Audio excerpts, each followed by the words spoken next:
Hello friends, I'm Chromatic Sauce and welcome to my YouTube channel. In today's video, I had these acrylic paint pens that my aunt gave to me, or she gifted them to me, so thank you so much.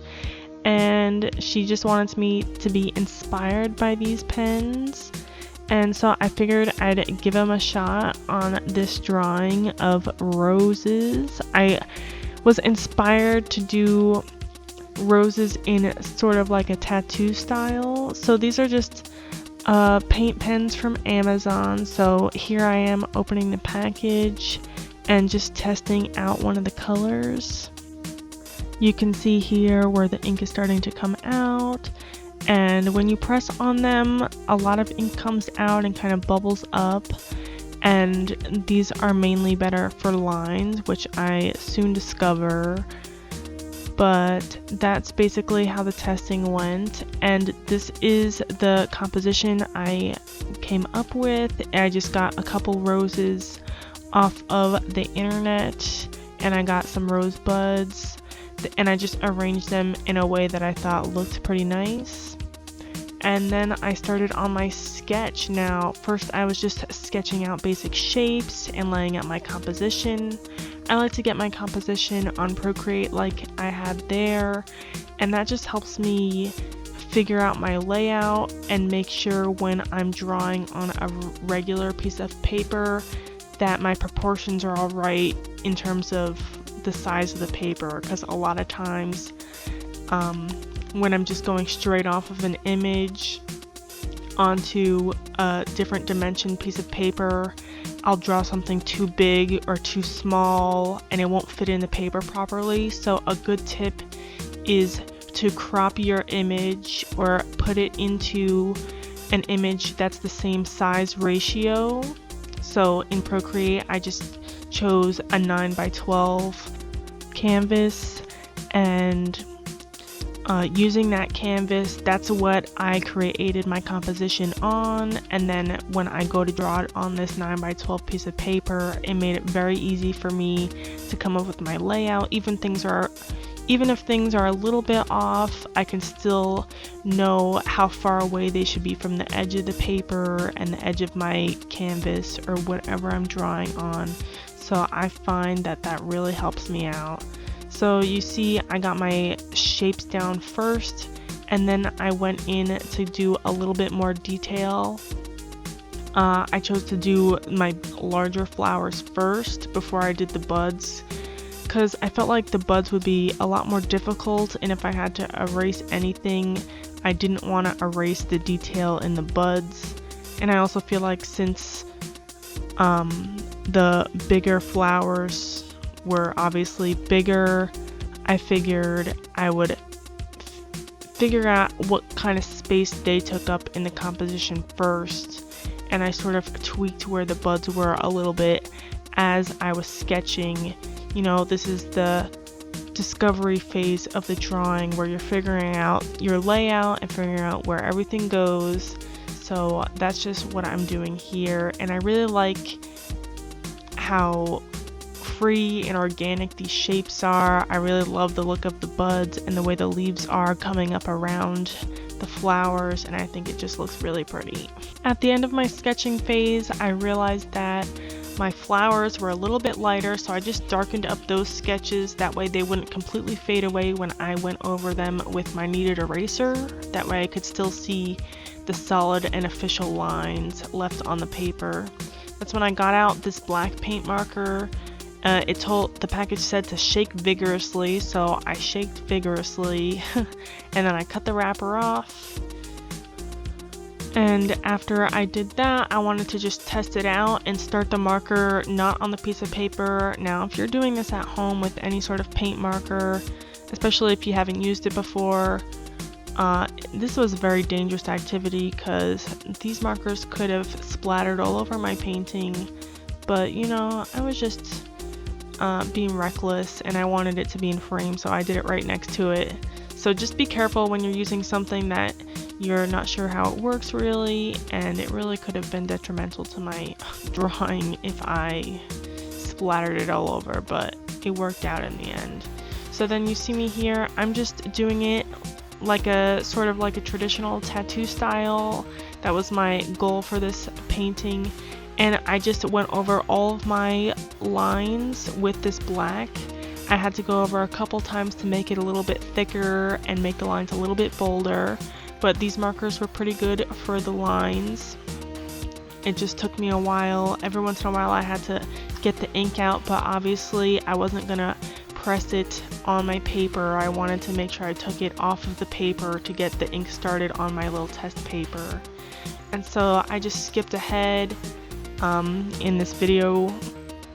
I didn't want to bore you too much with just doing the same outlines that I already drew. So this is literally just the same pencil outlines that I had in the first place. And I think I might have changed up where the stems are a little bit. I'm not sure if I really like how the stems turned out. They're kind of, I don't know if they're a very cute arrangement. Let me know what you think. But it's important to just make sure your arrangement looks good and that your stems basically line up with each other. I feel like that's the most important part when you're drawing things. When it goes past another flower behind it, you want to make sure it lines up so it's not just some mysterious stem that you don't know where it came from. So after that, I was just touching up any little bit, and then I moved on to the red marker. Now this was the reddest color that came in that pack. A lot of the colors were pretty light, and that's okay, but this marker was pretty pink, which I was down with, but I was a little apprehensive about using these markers. Now these are only, I think they were 0.7 millimeter. The nib isn't very large, so it's more like a lining type of marker, which is what I suspected. So as I'm filling this in and I'm squirting out the ink, it's just a little bit difficult to get enough ink to fill such a large area. And then the markers were drying and scratching away, and it was just kind of difficult for me to manage these markers on such a large area. So you see me try on one, or I think one more petal, I give it another go, and then I decide it's not worth all the effort to try to make these markers work for such a large section, because I have some larger sections of the rose to fill in, and I figured since it was a little streaky and stuff, I figured I would just give up and go with paint. So this is when I just picked up the reddest paint that I had. A lot of my paints were a little bit pink or something, so this was just the reddest paint that I had, and I went to start painting over top of the pink that was already there. Now the red layered pretty decently. It covered up the streakiness of this. I figured it would layer pretty well because it's a little bit thicker. This is an acrylic paint, and it is over top of the acrylic pen, so I figured it would layer pretty well. That part I made a little mistake. I got into my white area a little bit, so that was a little bit devastating at first. So basically when I was filling in this rose, I just wanted to make sure that I was keeping my whites out as much as possible. In a traditional tattoo style, they use negative space to create dimension in the image. So here you see me filling in specific sections, strategically leaving out whites for the dimension in the image. Now you can sort of see through the paper a little bit, and you can also kind of see where the acrylic pen left it a little bit more opaque in those areas where I had that underlayer over top of the white. So I knew I was going to have to go in with a double layer on these acrylic inks. The Liquitex Basics is also a cheaper alternative for more like students and stuff, so I knew it wouldn't be as opaque as some other paints, like a more expensive paint would be. So I skipped it, but I did go over the red twice with the paint to build the opacity I needed. And if I needed to, I would have gone in a third time, but I really didn't want to. But if it was still streaky, I would have gone in a third time to really cover it. And I decided for this second one that I would use I mean, for the other two roses, I figured I would use a yellow. I thought it would be kind of boring to just have it be red and green, even though that is a pretty traditional tattoo style. I wanted to mix it up a little bit and add yellow. Since there's 4 flowers, I decided to do 2 red and then 2 yellow flowers. So for the yellow ones, I just did the same thing, and I left out white spaces, and I also layered it twice to make sure it was fully opaque, especially yellow is pretty thin. Now this was the only green color I had at my house at the time.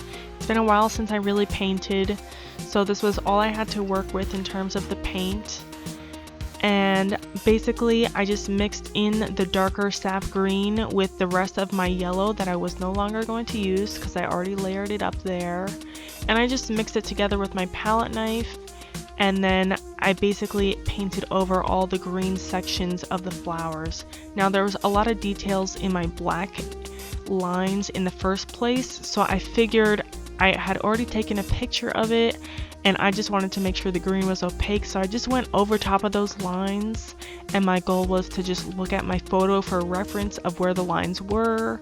The pen also made little dents in the paper, so it was also pretty easy to see through the green paint sort of where my lines were supposed to go. So again, with the green, I did a double layer, and I just made sure that everything was covered and opaque, and I was being very careful where my hands were. Now I started to the right of the painting for some reason. I was just excited about those buds, I guess. But it would have been better to probably start towards the left of the painting. That way, if you rest your hand in the paint a little bit, it's not going to smear, or you won't be resting your hand in the wet paint. So for these lines, since it was over top of the wet paint, I basically didn't want to risk it with the marker. I didn't want to accidentally scratch off some ink, and I didn't want to risk it with splattering the black on the paper again.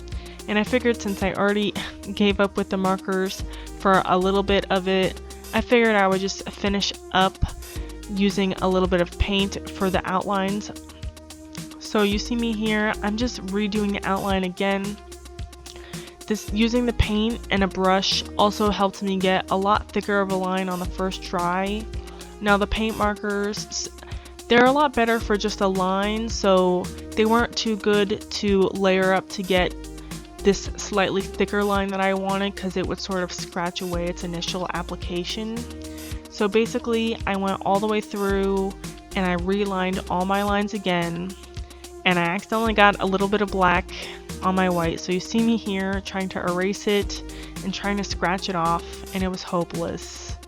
And this is where I should have gone back to the pen, because my signature is just terrible because it's really thick, and I'm really disappointed in how it turned out. Actually, it doesn't look too bad in the footage.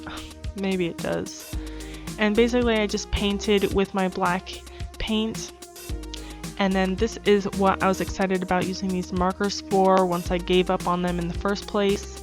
I knew they would be good for these lines, so I wanted to give the flowers accent colors, and I really think this is what made the painting pop all together, and it really helped it stand out. So using me here, I lined some of the highlights. I was looking at my reference, and I was looking where some highlights were on the edges of the leaves, and I just lined pretty much all of the green on the edges. Not precisely every line. You can see some parts of the black where there's no green line next to it, so I was kind of being strategic, but I did put it everywhere, and I think that really made the green pop, and I really like how that turned out. And I'm glad I didn't have to do that with a paintbrush, because lining with paintbrushes, I don't know about you, but I'm pretty terrible at it. And then I went back in with that pink from earlier, and I just accented the red. I added a little bit more dimension in between some of the white areas where it wasn't completely white, like it didn't deserve a full-on white highlight, but it also shouldn't have been completely red. So I just lined pink everywhere, and then I used the white paint marker to add some white highlights to clean up a couple of my mistakes. And then I went back in with the black to just clean up the black a little bit where I made more mistakes. And I'm really excited that I was inspired by these markers to do this tattoo style drawing, and I really love how it turned out. Let me know what you think down in the comments below, and don't forget to like and subscribe. Hit that bell, and don't forget to follow me over on Instagram at Chromatic Sauce. I would really love it. Trying to build my following here and there. And if you want a drawing or anything, just hit me up in my email down below. And thank you so much for watching, and I'll see you in the next one. Bye! Love ya!